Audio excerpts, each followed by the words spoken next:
Once they succeeded in ending democracy, turning Germany into a one-party dictatorship, the Nazis orchestrated a massive propaganda campaign to win the loyalty and cooperation of Germans. The Nazi propaganda ministry, directed by Dr. Joseph Goebbels, took control of all forms of communication in Germany. Newspapers, magazines, books, public meetings, rallies, art, music, movies, and radio.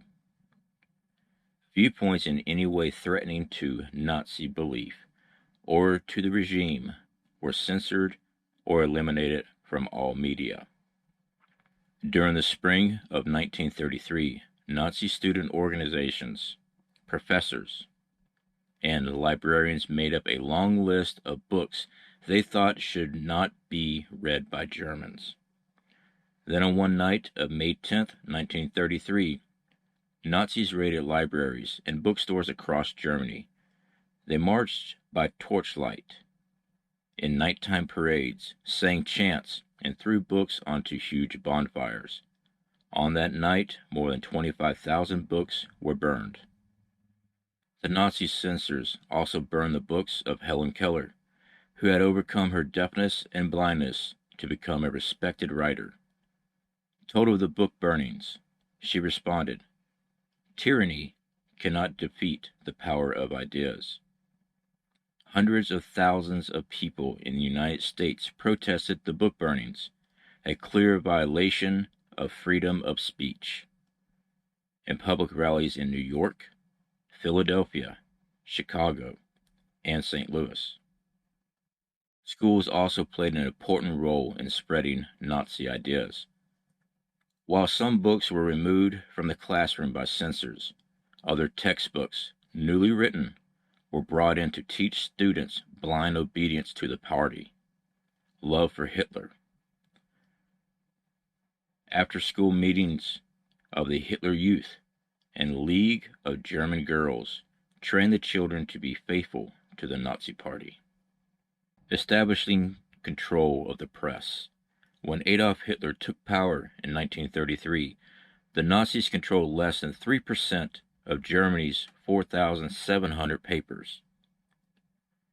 The elimination of the German multi-party political system brought about the demise of hundreds of newspapers produced by outlawed political parties. It also allowed the state to seize the printing plants and equipment of the Communist and Social Democratic parties, which were overturned directly to the Nazi Party. In the following months, the Nazis established control or exerted influence over independent press.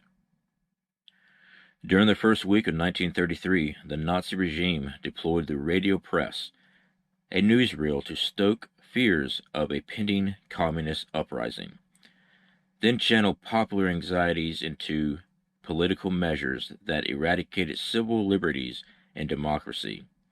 SA stormtroopers and members of the Nazi elite paramilitary formation, the SS, took to the street to brutalize or arrest political opponents and incarcerate them in hastily established detention centers and concentration camps. Nazi thugs broke into opposing political parties, destroying printing presses and newspapers. Censorship. Any media that conveyed anti-Nazi ideas or even ways of life were censored. Censorship of newspapers, radio, cinema, and theater was enforced. Only books which agreed with the Nazi point of view were allowed.